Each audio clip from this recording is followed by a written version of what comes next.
So, hello everyone. We already discussed what are the various lung volumes and capacities. Those are the static lung volumes and capacities. Okay, what are the tidal volume, inspiratory reserve volume, expiratory reserve volume, residual volume. Out of this residual volume, you cannot measure, but remaining things you can measure by using simple student spirometer, recording spirometer. For measuring residual volume, you need to use helium dilution technique, where you will use the amount of mass is constant principle, which we used already in the kidneys, which we already use in the body fluids estimation. Okay, same principle we use. And there are different capacities: vital capacity, total lung capacity, functional residual capacity, inspiratory capacity, functional residual capacity. Till now we use it 100 times the word functional residual capacity. It is the amount of air left over in the lung at the end of quiet expiration. Okay, these capacities also can be measured except total lung capacity and functional residual capacity, because you can't measure residual volume by normal spirometer. For that you need helium dilution technique. So these lung volumes and capacities, even vital capacity, these are the static lung volumes and capacity. Means you are asking a subject to start from 0 point and go to 100%, like that. Okay, there is no actual dynamic movement of lung, dynamic movement of air in and out. You are starting at a point, ending at a point. You are giving this is a voluntary respiration. But normally what happens in our body is directly we will be taking in and taking out the air. That also can be measured. That also can be measured. So what is the difference between static lung volumes and dynamic lung volumes is dynamic means we take time also into the account. Static, there is no time constant. Subject as his comfort will leave the air. So vital capacity. Go through the definition: maximum amount of air that can be expired after maximal inspiration. So this is nothing but total lung capacity minus your residual volume. Total lung capacity minus residual volume, which is we already measured this vital capacity. We measured in two postures also, supine posture and standing posture. So what is the importance of this vital capacity? This denotes the strength of respiratory muscle. More the vital capacity, more is the strength of respiratory muscles. So what are the factors that affect vital capacity? Increase in size of the thoracic cavity. Big thoracic cage, well built chest, more will be the vital capacity. So lower age groups and older age groups will have less vital capacity, especially in the middle age. Younger and middle age population will have more vital capacity. Males have more vital capacity than females. This shows the strength of the respiratory muscles. In supine posture, because of the abdominal contents push diaphragm above, there is less increase in the rostrocaudal diameter. Okay, vertical diameter of the chest wall. So effect of gravity: when person is in standing posture, the abdominal contents go down, diaphragm will go down, so vital capacity increases. So vital capacity of standing posture will be more than the supine posture. Pregnancy, especially in the last second and third trimesters of pregnancy, because of the abdomen is full with uterus and uterine contents, the vital capacity decreases. Ascites, it is the accumulation of fluid in the abdomen. Accumulation of fluid in the abdomen, that also decreases vital capacity. And most importantly, two diseases, restrictive and obstructive lung diseases, they decrease the vital capacity. So this is static lung volume. Actually, this is static lung volume and capacity. Then what is this forced vital? Same vital capacity with increase in force and velocity. You breathe the air, you go till total lung capacity, breathe the maximum air, and with maximum effort and maximum speed, you will blow the air out. Almost it will be emptied within 3 seconds. Okay, emptied within 3 seconds. Maximum air from the total lung capacity till residual volume. Residual volume you cannot pump out. It will take maximum 6 seconds. Out of that first 3 seconds, 98% of the air can be removed. You also mark time on the spirogram. On the spirogram, you mark the time. Spirogram is a record availed from the spirometer. So you can see 80% of the air is removed in the first second. 80% of the air is removed in the first second. So that we call it a forced expiratory volume in first second. Forced expiratory volume in first second. Forced vital capacity, we measure it in liters. This forced expiratory volume, we measure it in liter per second. Liter per second.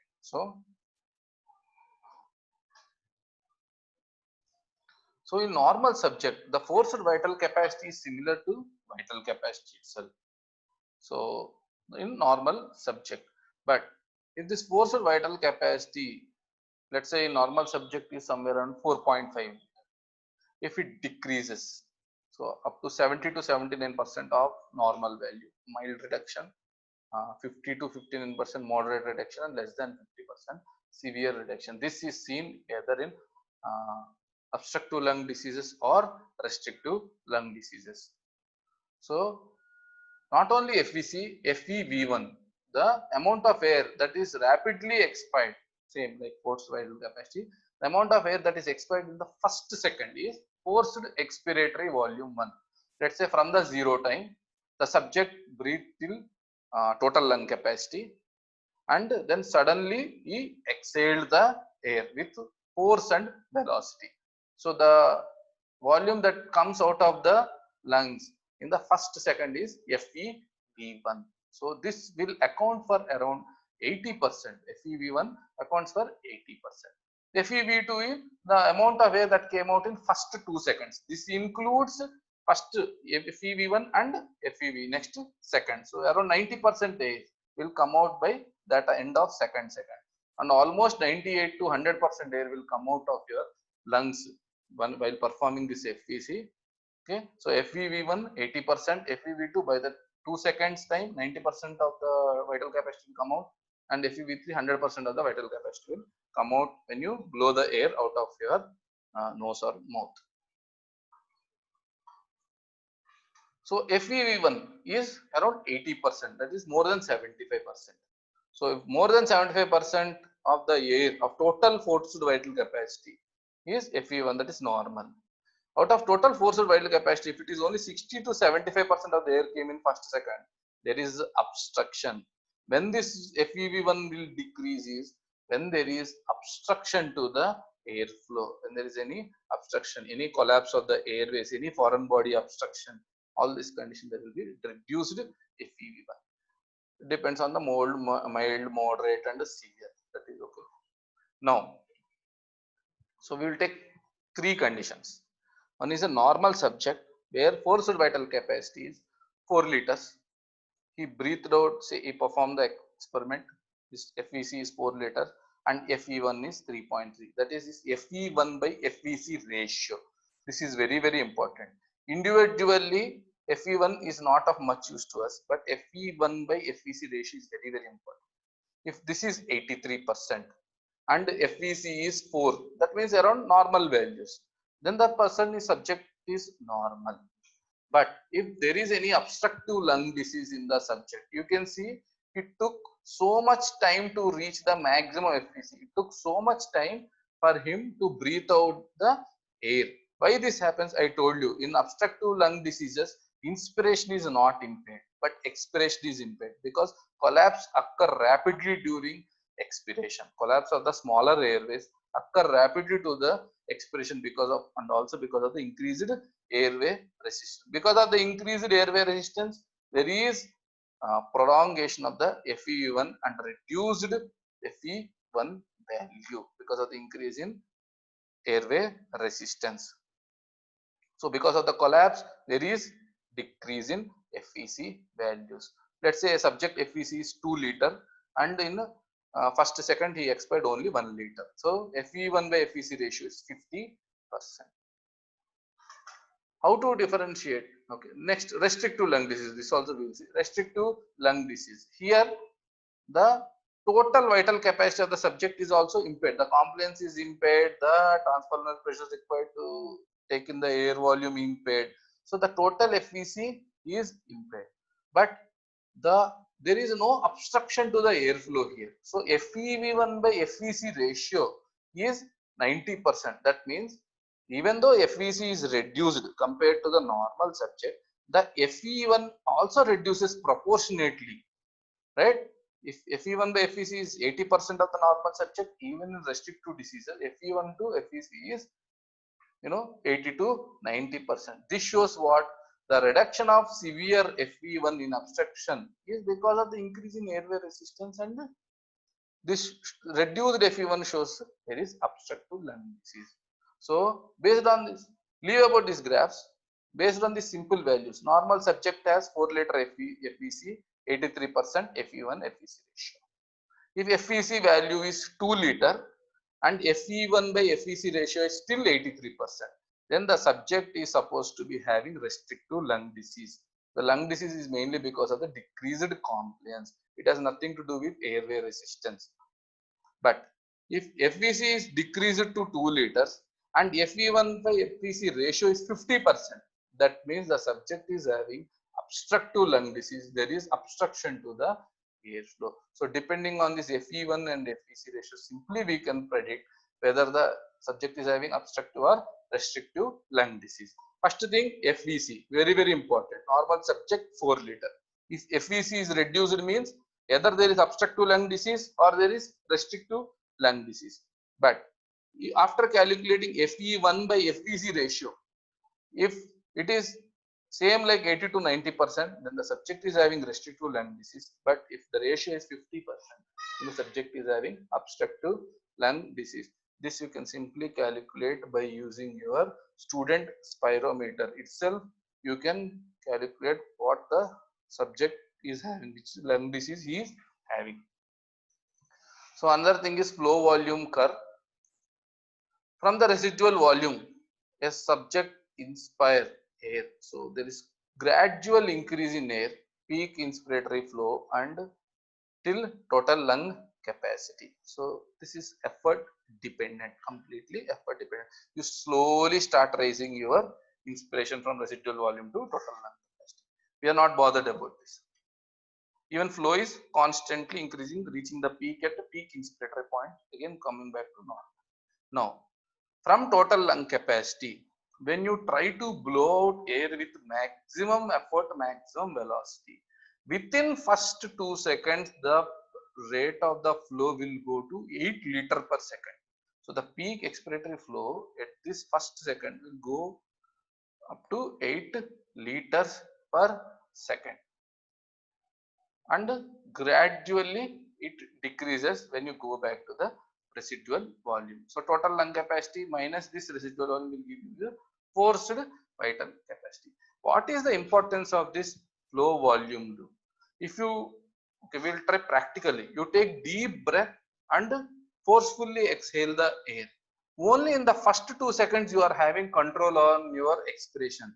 The later on expiration and lungs going back to their normal shape is not depending on any effort. It is effort independent. Only this first 2 seconds, the first second is effort dependent. The remaining is effort independent. That means whatever you do, you cannot control this outflow. Okay, you cannot control this outflow. That is very important. You can try practically that. Only the first few seconds, the first 2 seconds, the expiratory flow is under your control. Later on, the lungs will slowly relax, pumping the excess volume up to residual volume. Whereas inspiration from residual volume to total lung capacity, you will have control. You will have the control. But here, the maximum part you will not have control. So this peak expiratory flows will reduce during your obstructive lung diseases. So what is this peak expiratory flow rate? It is maximum rate at which air is expired out in 1 minute. The maximum rate at which air is expired out in 1 minute. Don't confuse with this. This is 8 liter per second. This is per second. 400 to 700 liter per minute. If you remember, you already did this experiment. Some small tube, you blew the air. That red color knob moved ahead. It showed you the PEFR. You recorded.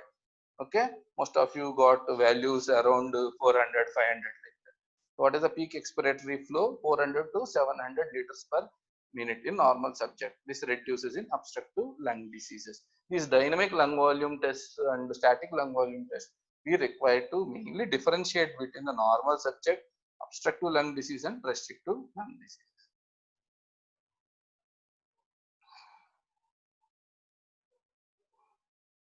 So what are the various differences between these obstructive and restrictive lung disease? We already discussed. This is mainly because of the reduced compliance. Restrictive lung diseases are mainly because of the reduced compliance. Obstructive diseases are mainly because of the obstruction, increase in airway resistance. So the total lung capacity decreases because there is restriction to the lung movement. Vital capacity decreases. Residual volume decreases. But FE1 by FEC ratio is normal because FE1 reduces along with the vital capacity. So it will be around 80 to 90%. A subject having 2-liter forced vital capacity and 1.8 liter FE1 volume, that is 80% FE1 volume FEC ratio, is subject. You can term him as restrictive lung disease patient. Now in obstructive lung diseases, you can see the total lung capacity is normal or increased. So the obstructive lung diseases, because inspiration is normal, most of the condition because of the mechanical tethering, there is no collapse of the lungs. The total lung capacity may increase. It will take time for him to breathe in the air to total lung capacity. The duration of reaching total lung capacity increases from the normal subject, but they can reach the total lung capacity of 6 liters. Residual volume is elevated here. Why residual volume is elevated in obstructive lung diseases? I told you during the expiration, because of the high airway resistance and expiratory pressures, and when the pleural pressures to overcome this more airway resistance, your intrapleural pressure increase will try to overcome this uh, increased airway resistance, try to push the air from the alveoli. This will cause collapsive pressures on the airways, especially smaller airways which does not have cartilages. So this lead to collapse of the airways, trapping air in the alveolus. Slowly the residual volume increases, leading to increase in the functional residual capacity. So the first thing, when you get a patient and you measured functional residual capacity of a patient, normally it is supposed to be 2.4 liter, and you got by helium dilution technique, you measured the functional residual capacity, it is around 3.5 liters, and a subject gives you a history of smoking, then you can say that the subject is having obstructive lung disease in the initial stages. He is more prone for developing COPD, chronic obstructive pulmonary diseases. Vital capacity decreases. Vital capacity decreases because total lung capacity, if it is 6 liters and FRC increases, what happens to vital capacity? Decreases because residual volume increases. The remaining total lung capacity, vital capacity has to decrease. FE1 is mainly damaged. FE1 is mainly decreased. It will fall to 50%. Why? Expiration is mainly impaired. Increased airway resistance. High intrapleural pressures, high alveolar pressures trying to collapse the airways.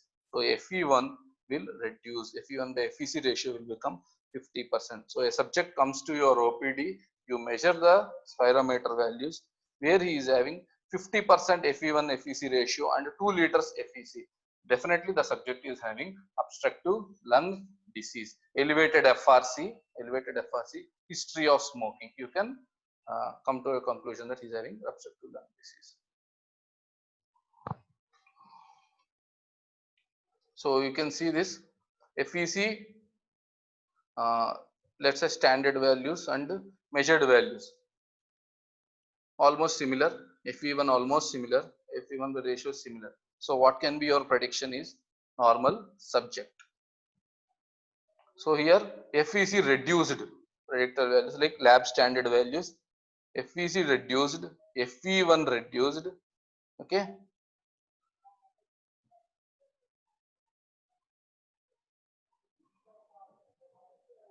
this is a little mistake here. Leave about this. Here, look here. So FE1 by FEC ratio reduced to 50%. 50%. What can be the subject? FEC reduced and FEV1 by FEC reduced. So obstructive lung disease. Similarly, FVC reduced, FV1 by FVC ratio almost same. So what can be the subject? Restrictive lung disease. So these are the various lung volumes and capacities, including dynamic lung volume, static lung volume. So much extensively, vastly they have given in GK Paul. Okay, various lung volumes are there like mid expiratory flow rates, FVF 25 to 75, which denotes the obstruction of medium airways, 200 to 1200 smaller airways. Like that, various lung volumes capacities are there. You just go through them. Now, most importantly, I will share you these notes. Okay.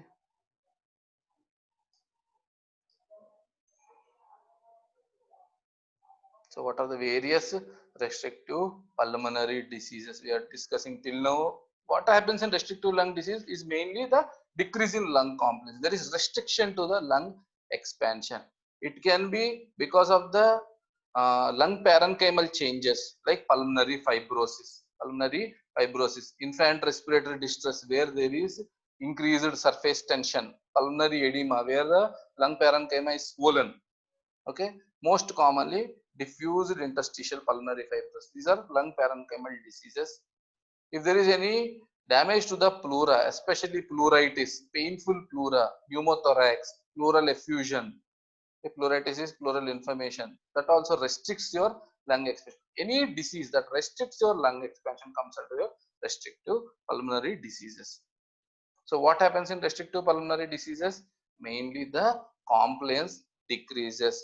More work has to be done to overcome this reduced compliance. If forced vital capacity decreases, FE1 by FEC ratio remains same, 80% only.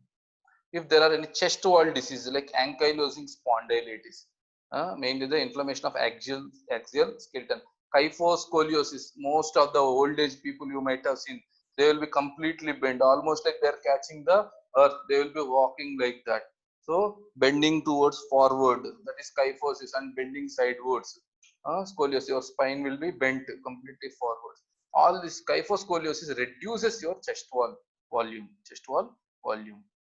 Neuromuscular diseases, especially poliomyelitis, if it is a viral infection that mainly affects your skeletal muscle. If it affects your limb skeletal muscle, there will be paralysis. You might have seen poliomyelitis patients sometime in your life. But mostly it will be unilateral, where one leg will be extremely thin and it will be useless, and another leg will be normal, where they don't take polio vaccine, they will be ending up with poliomyelitis. Similarly, there are other diseases. Just to go through this, I will share it on your Google Classroom. Now, what are the obstructive pulmonary diseases? When there is obstruction to the airflow, most common is COPD and bronchial asthma. COPD and bronchial asthma. In COPD, chronic bronchitis. Emphysema also comes under COPD. We already discussed what happens in emphysema. Mainly the alveoli walls are destroyed. So small alveoli will become a big large alveoli, increasing the local compliance so much that it will be rendered useless. Major risk factor being cigarette smoking. Just go through this, you can understand. Then bronchial asthma. What is this bronchial asthma? It is an allergic reaction where your bronchial smooth muscle will respond to various allergens by contraction. The efferent limb will be your vagus secreting acetylcholine. Whatever allergen might trigger the local reflex, the efferent limb will be your vagus. There will be increase in airway resistance. How to reduce this increased airway resistance? Simple. Give drugs that mimic sympathetic nervous system. Sympathetic nervous system causes bronchodilation. So bronchial asthma, there will be bronchoconstriction. You give a drugs that mimic sympathetic nervous system like beta-2 agonist, drugs that acts on the beta-2 receptor, same like your epinephrine. The drugs that mimic the action like salbutamol and terbutaline. Not only that, to reduce the inflammation, you will give corticosteroids. Local inflammation you will reduce by using corticosteroids, anticholinergic drugs. Just go through this also. I'll be sharing these notes. You can understand. Okay. This is the basic treatment of asthma which you will be doing in your clinics. So how to differentiate obstructive lung disease?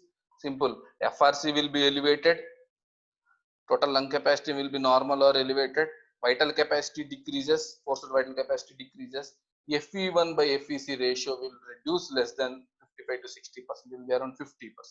So that will give you the obstructive pulmonary disease scenario. Where is the main pathology? Main pathology will be in your smaller airways. Airway resistance will increase so many folds. It is supposed to be 0.3, it will become 3.6 centimeters of water per liter per second.